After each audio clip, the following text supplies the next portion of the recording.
investigating a motive. President Hamilton is on his way to the Middle East this morning for his scheduled visit with Pakistani President Farouk Salam. The meeting is viewed as an attempt by the U.S. to strengthen relations amidst a surge of anti-American sentiment in the region. Yo, me ninja brother! George, good to see you up and about. How you feeling?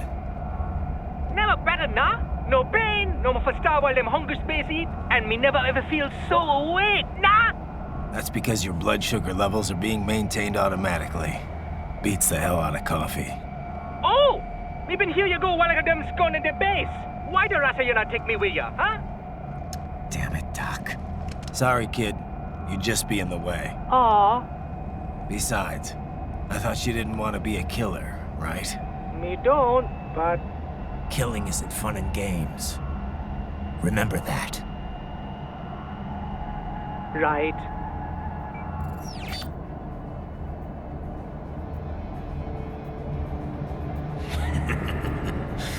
That's all I needed to hear.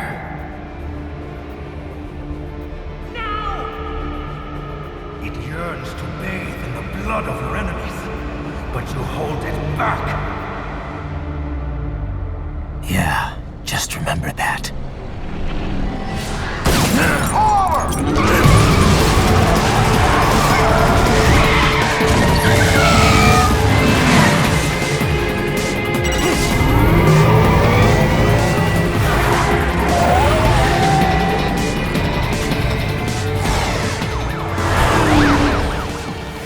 Raiden, what is this, Kernia?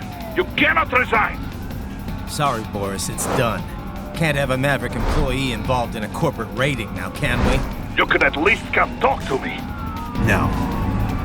It was time to break away from the old team, Boris. Past time. You cannot take on Marshall all by yourself. I won't sit by while they butcher little kids and ship their parts around like meat. It's sick. It's not all so simple, Raiden. They import those brains legally. For medical purposes, it's all done. Being legal doesn't make it right. Raiden, Hold that thought.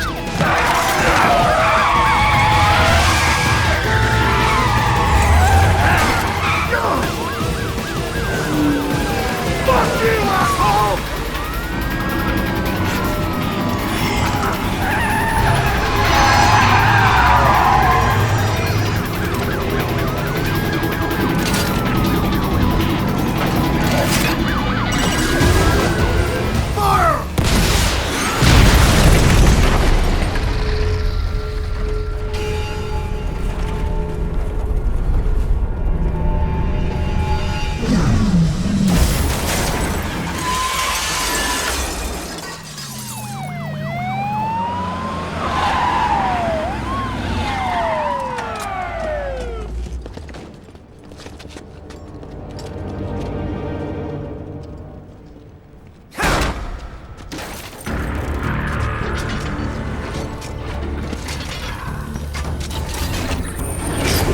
I will patrol ahead.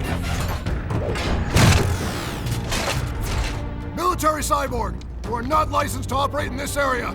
You're in violation of state and federal law.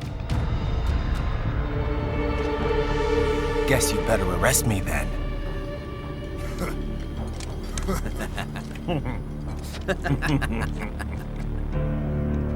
18.3.104.7, threatening a peace officer. Deadly force is authorized.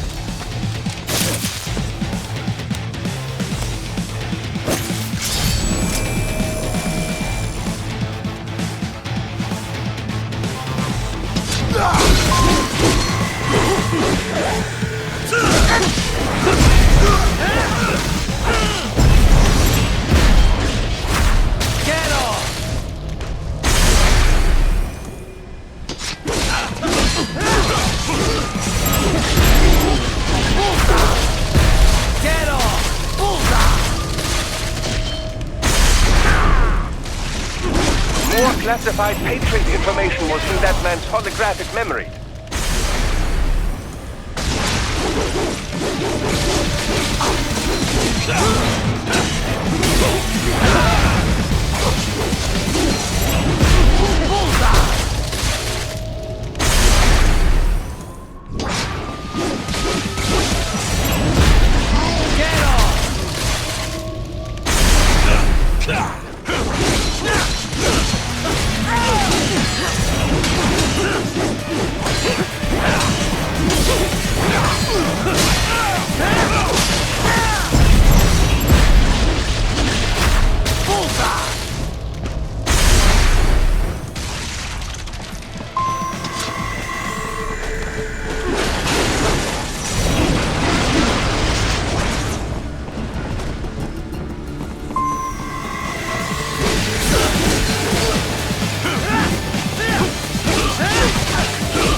We will proceed through the buildings. You will follow me.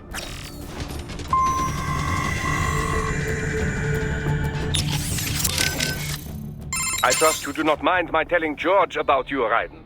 Could have done without that, Doc. He didn't need to know I was here. Well, there was no reason to conceal that from him. My intention was not to impugn you. He has a right to know. It's not as if he can simply fly over there and meddle in your affairs. It's throwing off my emotional balance, Doc. Things like that can negatively impact the mission, you know? However do you mean? You did the right thing, did you not? There's nothing to be ashamed of. George has the best body we can give him right now. And the rest of the children are also safe. And quite content too, I should add. It was your quick decision-making that saves them, Raiden. George's body will require regular maintenance, not to mention a replacement upon reaching adult age. But the expense is more than worth it. You planning on signing him up with a PMC? Because that's the only job we're good for, far as I can tell. Oh, you are quite mistaken there. Just consider it. The power of a machine matched with the nimbleness and creativity of a human. The construction and public works possibilities alone are endless. I saw a news piece on German TV just the other day about a cyborg plumber, in fact. Let's not forget about elder care either. One needs great strength to bathe and care for the bedridden. But it's also very delicate work, if you follow. Not the sort of thing you'd leave to a machine. Sounds great. So long as we don't start replacing the old folks' bodies too, just because they're old. A valid concern, yes. I recall reading a comic like that once. An old farmer created a cybernetic body to fight evil military scientists and so on. Yeah. But can't George do anything besides physical labor, though? Oh, he has every right to choose another path. If he opts not to take advantage of his body's physical strength, he's free to pursue academia instead. His body provides a completely ideal chemical environment for his brain, after all. I can certainly see how that would prove handy in the realm of higher education. The only problem would be how to cover the costs. The issue of student loan debt in the US is thorny enough already, even for normal students. Yeah. All this stuff's not just George's problem, though. All the other brains I'm gonna rescue will have to deal with it, too. Giving them bodies won't be the end of their problems. It'll be the beginning. Indeed. On a happier note, though, excellent work in bringing George's lower body back. Now he'll very likely be able to produce children in the future. Bravo! I trust you're not still upset, Raiden. About telling George about me? Look, let's just drop it, okay? Gladly. I'm just glad I was able to assist you in operating the cryopreserver anyway. I know, Doc. Not that it's so difficult. With that pipe, you simply immerse the organs in the artificial plasma inside. Yeah? I wouldn't think it was so easy to keep organs alive. How's it work, anyway? Oh, it's quite simple, really. It uses chilled nanomachine-infused artificial plasma. That suppresses the metabolism and regulates the oxygen intake of whatever is stored inside. The nanomachines are fully self-pumping. Once hemoglobin is detected in the local environment, they release a flow of plasma into the organ where the body's original plasma is still present. When George's body was inserted into the storage cabin, artificial blood, chilled nearly to freezing point, automatically flowed in at the points of amputation. This dropped the internal temperature of the parts from 36 to 10 degrees centigrade. The result? The effective suppression of all metabolic activity. The plasma was also fine-tuned to keep the SpO2 level inside the organs at 90% or above. The synergetic effect of all this allowed the brain to reach the regenerative treatment facility quickly, before any cell tissue was damaged at least. A most effective device, I must say. A micro gas turbine engine enables it to operate completely autonomously as a standalone unit. Would have been tough to lug over to the hospital otherwise. Truly state-of-the-art indeed. I suspect it cost as much as a well-stocked emergency ambulance. At the risk of speaking inappropriately, this group certainly knows how to use its budget. Guess I should be glad these guys have got so much money to throw around. So, autonomous gears against remote gears? Which one do you think's got the advantage? Well, you cannot make a valid comparison between the two so easily, you know. You must take the relative specs of the models into account, the skills of the operator, and so forth. I suppose so. All things considered, remote gears do indeed hold the advantage, in most cases at least. And I get the feeling you're gonna tell me why. This type of remote weapon can be traced back to Germany, you know. World War II.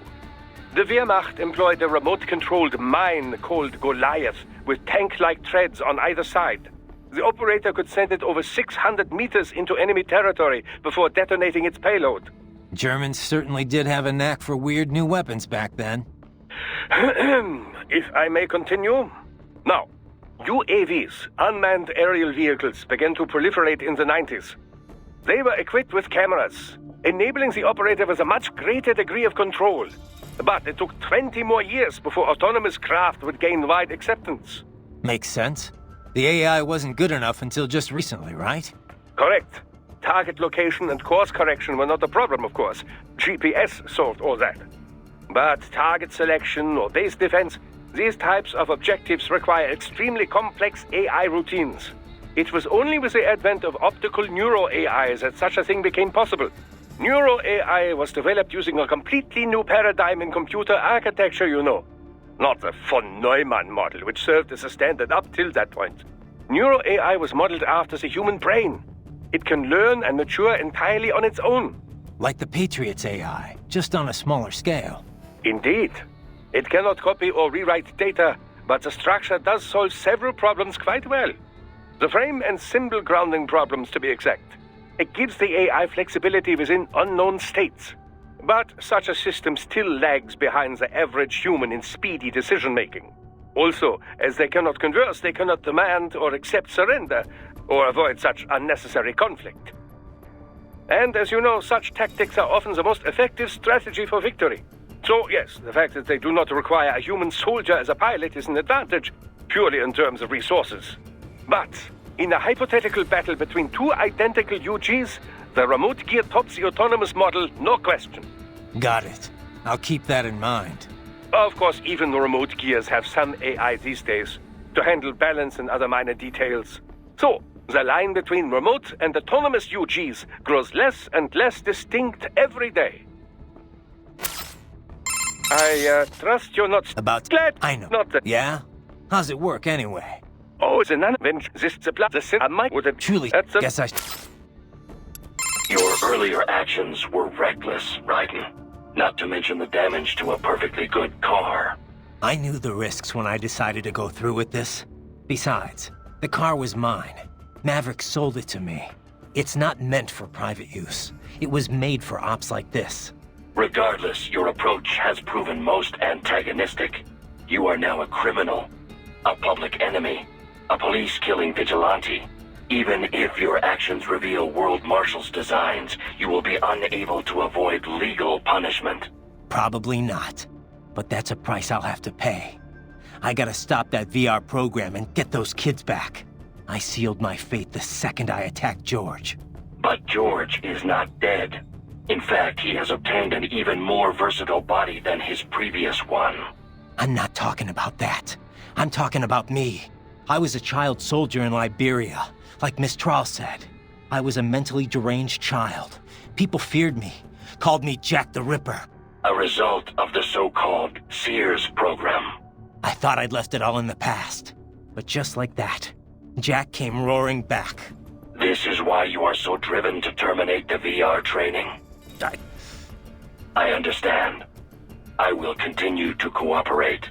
Copy that. I am setting goal markers on your Soliton radar. Use them to follow me through this area. Good boy. I will ignore the condescension and take that as a compliment. You are welcome. So, how much do you know about how Desperados operated? I was at the lowest possible tier of information disclosure, beneath standard contractors. As it was explained to me, contractors need at least some information divulged to them. I did not. As a machine, I had no contract and no rights. I was kept in the dark. My knowledge is no deeper than what is already generally known throughout the industry. Couldn't you hack into their network or something? You're an AI. Perhaps, if I had free access to a computer. Also, hands. Those are necessary to operate a keyboard. Yeah, but you are a computer. It is not so simple. There are protocol issues. Neuro AIs are far closer in structure to the human brain than standard von Neumann architecture computers. Well, I would have tried anyway. Did you have contact with anyone besides Mistral? I engaged in tandem field operations with Sam on several occasions. However, he was even more difficult for me to comprehend than Mistral. I bet. So you said it took 3 years to learn how to speak, right? Given enough time, could any AI be taught that too? I cannot assert that. A neuro AI is only capable of learning new things, not growing and replenishing its own cells. Thus, each neuro AI is equipped with a predetermined capacity that cannot be altered. My AI contains 90 billion neurons, more than a human being. A normal LQ-84 model possesses only 1.6 billion. That's a big difference. Relatively, yes. I doubt any amount of learning period would enable an LQ-84 to speak. It would be similar to attempting to teach a dog how to converse. A combination of appropriate instruction and an ample neuron count are required to accomplish the feat. So if someone else made a neuro AI with the same capacity or more... Other AIs as conversant as I are a possibility, yes. Robotic pets with neuro AIs are already on the market. And I understand research and development are underway to create a model capable of conversation. Do not be surprised if such a pet becomes available before too long. If that becomes commonplace, hard to imagine. Is it? The human race has willingly embraced all of its other inventions so far. Steam engines, electricity, the internet, cyborgs. Perhaps the day will come when conversing with AIs, too, is considered perfectly normal. Maybe. As normal as being a cyborg is now, at least. The most significant challenge would be in crafting the appropriate training regimen. The only way to establish an effective learning system is through sheer trial and error. And it will take even more time to virtualize and optimize that system for mass production. One could say my own existence is due in no small part to simple luck. Of course, I was a failure as a weapon as well.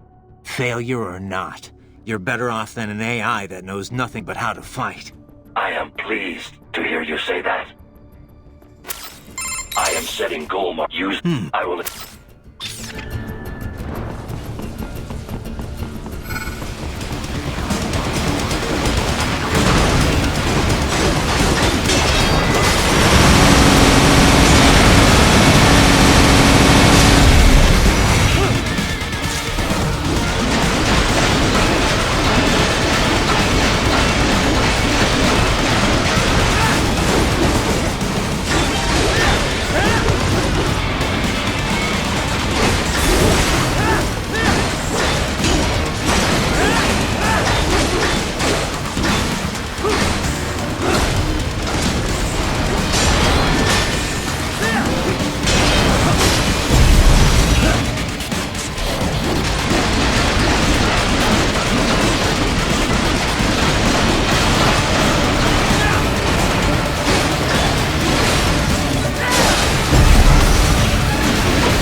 Upgrading security status.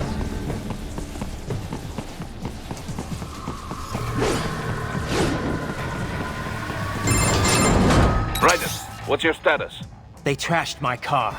I'll have to go the rest of the way on foot. Do you really have to do this? Look, I'm fed up with all of it. Companies like ours, yours, bend the laws when it suits business. Why not bend it when it can save innocent lives?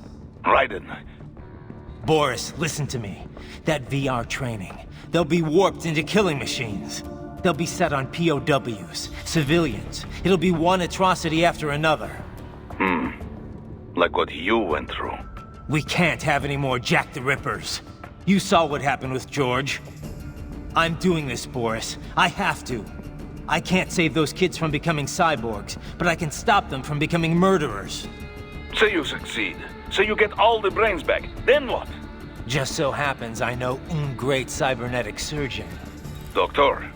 But he cannot. You won't change my mind, Boris. This is my fight now.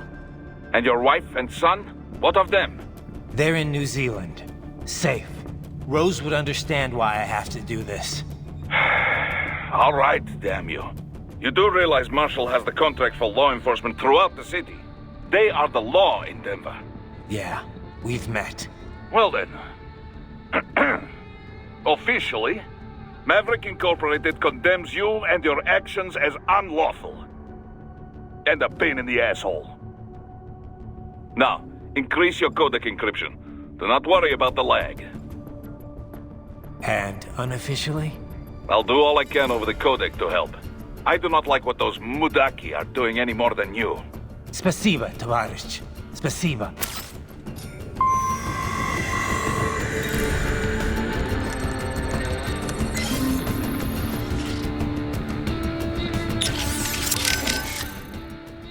Boris, I want to check how raising the codec encryption level affects transmission. Copy. Reading you 5, Raiden. You? Loud and clear. I'm seeing a reduction in peak power when sending. We're on a broader direct sequence spread spectrum? Da. Frequency hopping pattern changed to blue 1. Copy. Interference still appears below process gain, too. Hell of a system. Worth every dollar. What is your processing load? I pinged HQ data storage with my tactical data line. The increase in latency is below 5%. Хорошо. In that case, it will not affect mission. Our system is just one notch below toughest security available. Denver police cannot see we are even transmitting at all.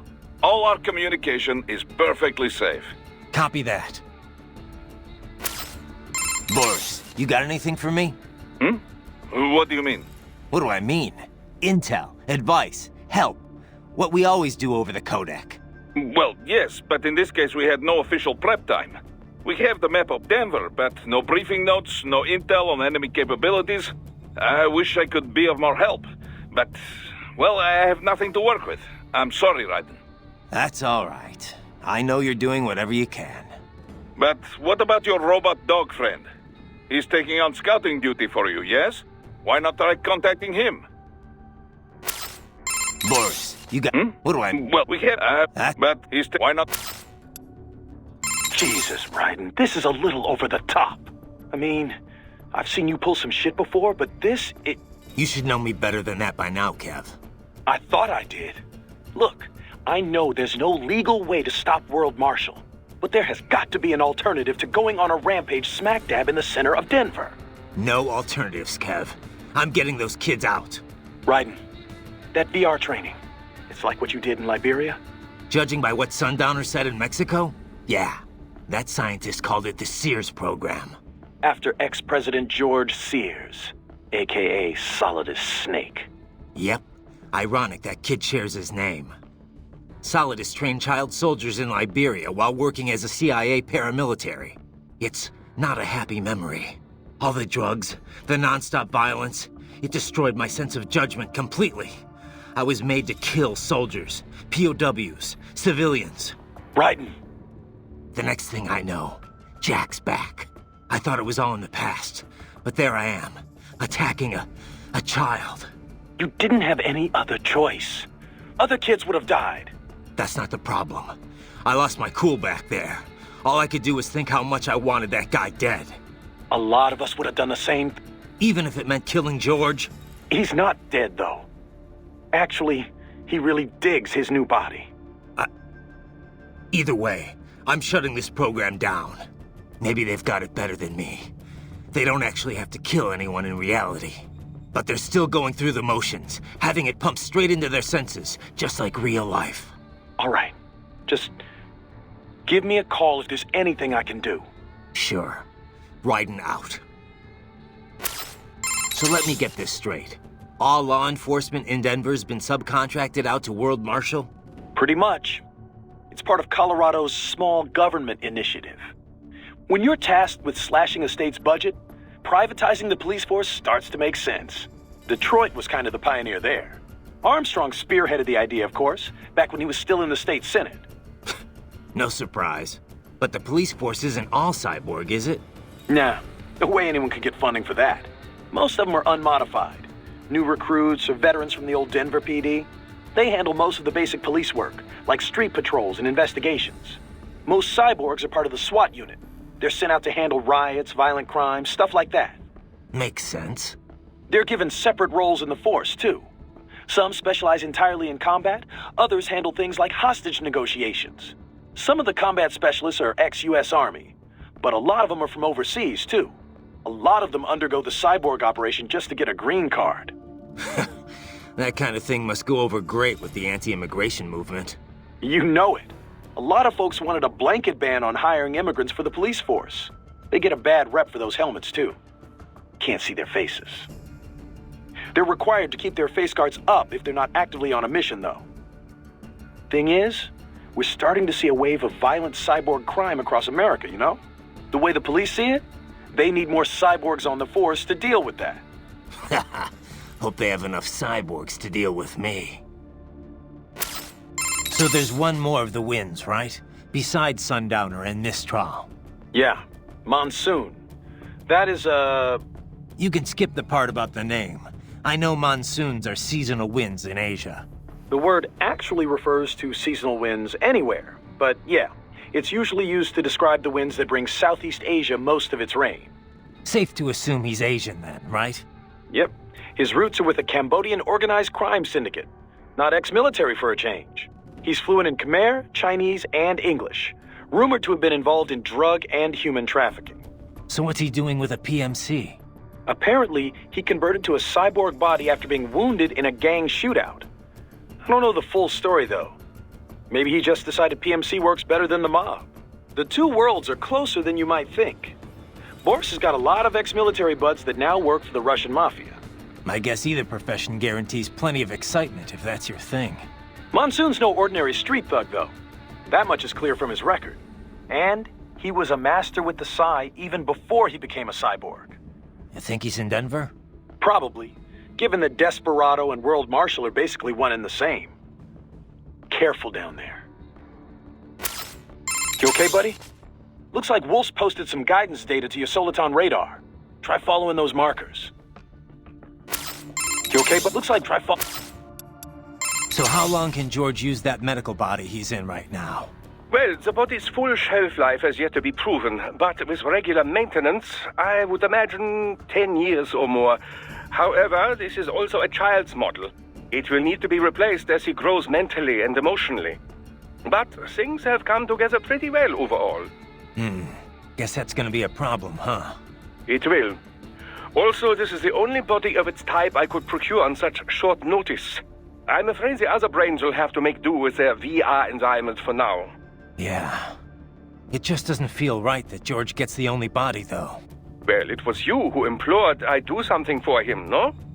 I assumed prioritizing him was called for. Yeah, and I appreciate it, Doc.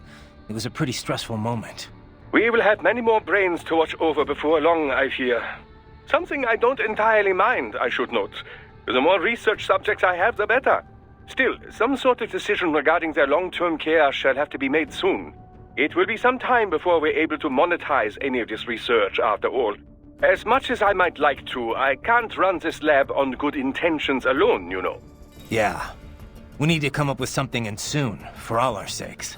We should be able to mass-produce child bodies in very short order, at least. By the way, I have a helicopter crew on standby to bring the brains back here should the need arise. I, too, will be departing in a little while. Much appreciated, Doc. Consider it an angel investment. Who knows what sort of new business I may be soon pioneering here. So how long can George use... Well, it will... I'm a... Yeah, it just... Well, we will... Something still. Some sort of decision regarding it will... As much as I... Yeah. We should, by the way, I too... consider... I am setting goal markers on your Soliton radar. Use them to follow me through this area. Good. I will... I heard what happened, Raiden. I don't know if I can offer much help, but at least I'm still here to save your data, okay? Thanks. If things get bad, go ahead and delete it. If worse comes to worse, I'll do it. But we're on an encrypted line, so we should be okay. Did you want to save?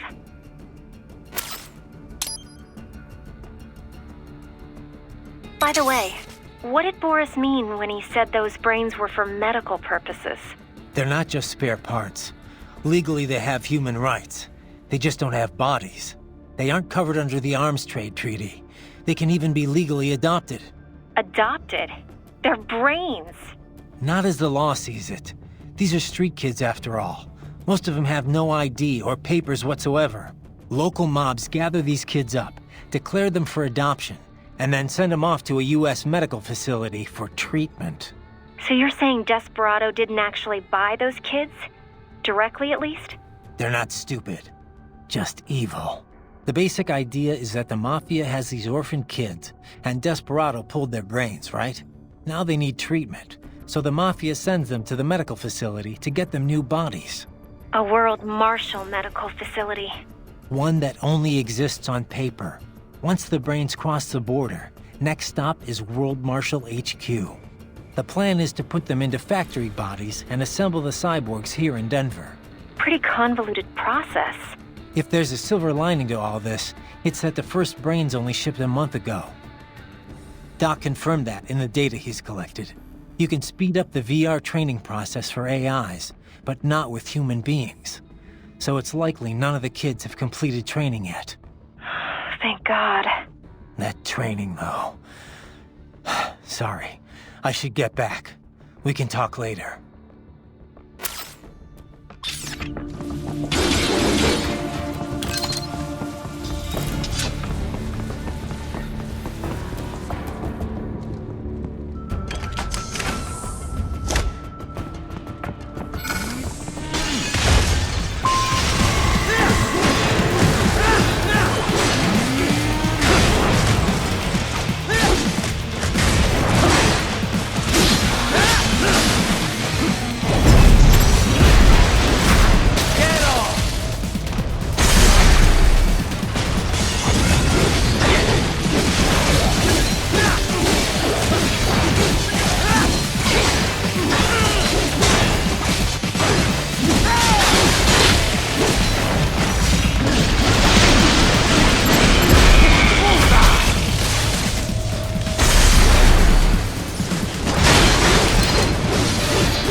That office. Use it to reach the roof. Traveling atop buildings will minimize enemy encounters.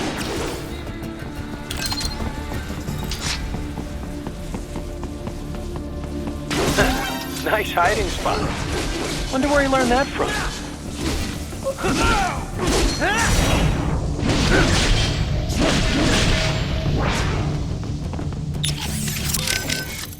You okay, buddy? Looks like try.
Doc, what's your status? I am reviewing the pre-flight checklist now.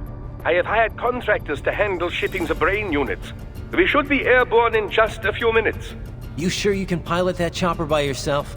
Raiden, of course. Need I remind you that we live in the golden age of unmanned flight? Even manned helicopters possess a robust semi-automatic mode. It is simple, really. So simple that I can continue to monitor your status and world marshal security from the pilot seat. I must say, for the world's largest PMC, their security procedures are quite poor. Quite poor. Sadly, I did not have the necessary permissions to override their plans. Nevertheless, the data I did find should prove most useful. So please, do feel free to contact me whenever you like. Appreciate it, Doc. Well, it's not every day one has the chance to collect so many brains. Think of the data, the research. Oh, and of course, your personal safety was a concern as well.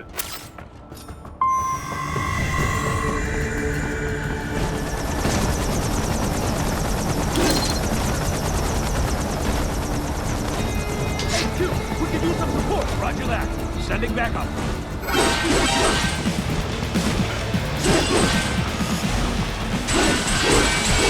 Contact!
cannot proceed any further via the rooftops.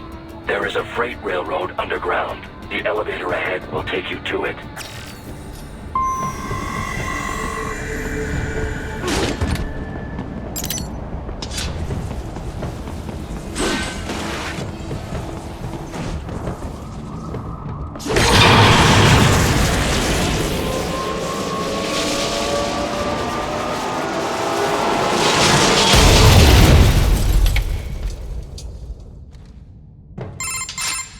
This must be the railroad.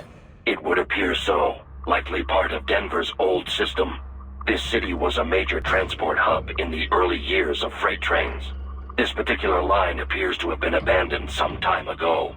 It was originally constructed to transport supplies to an underground factory. But now, it seems even the electrical system is no longer functioning. Yeah, it's pitch black in here. As a cyborg, I trust this is not a serious concern.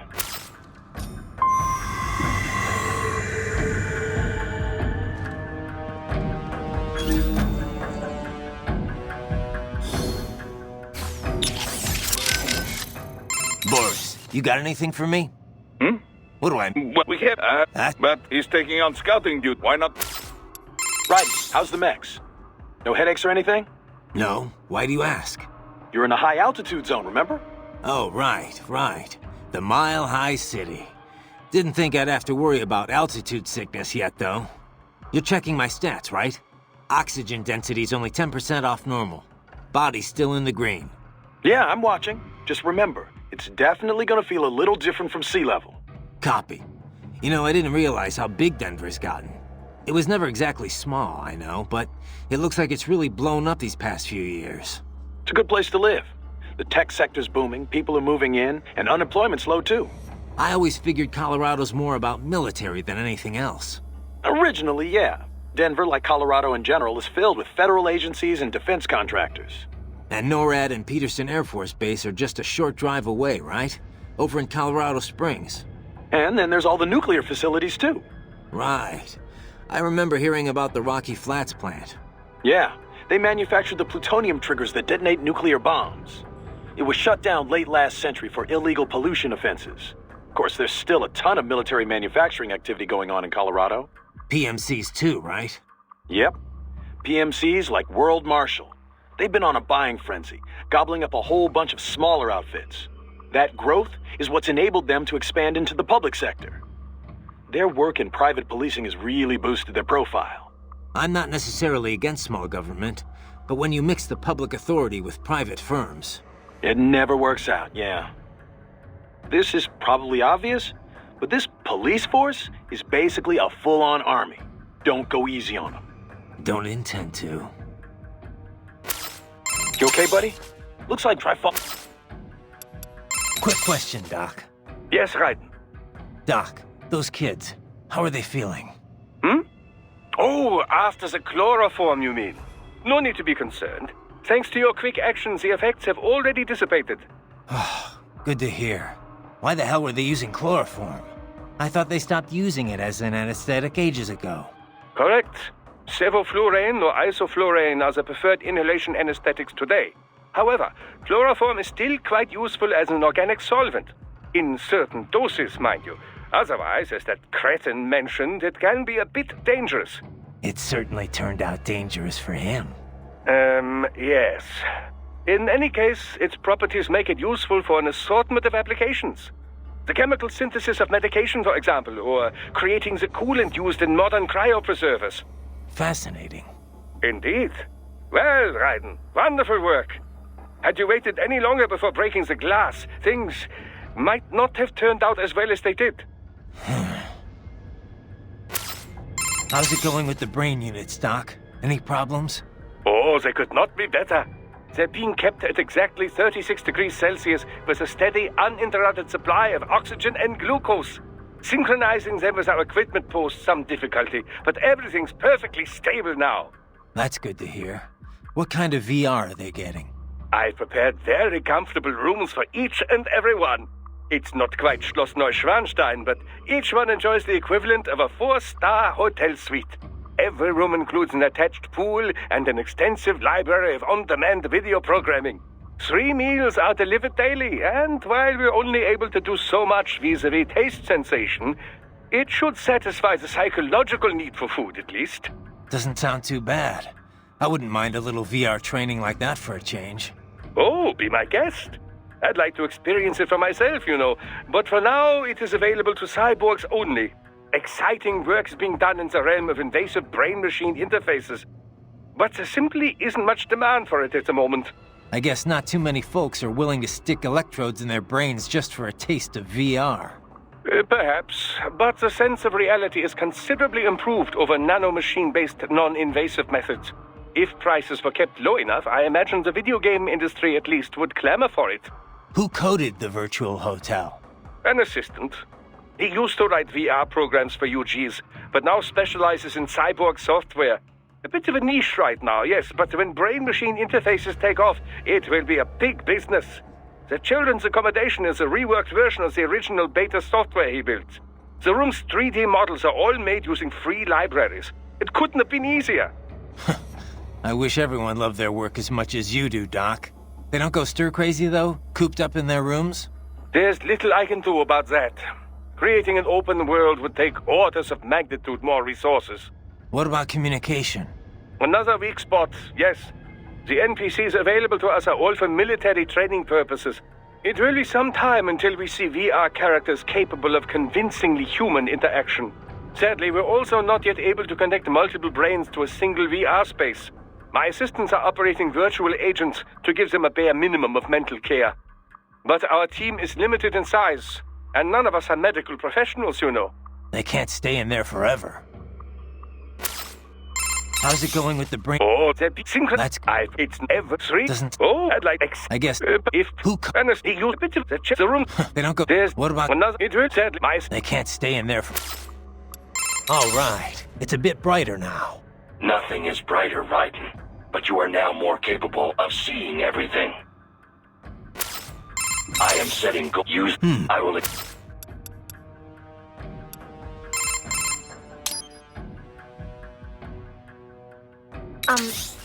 Raiden?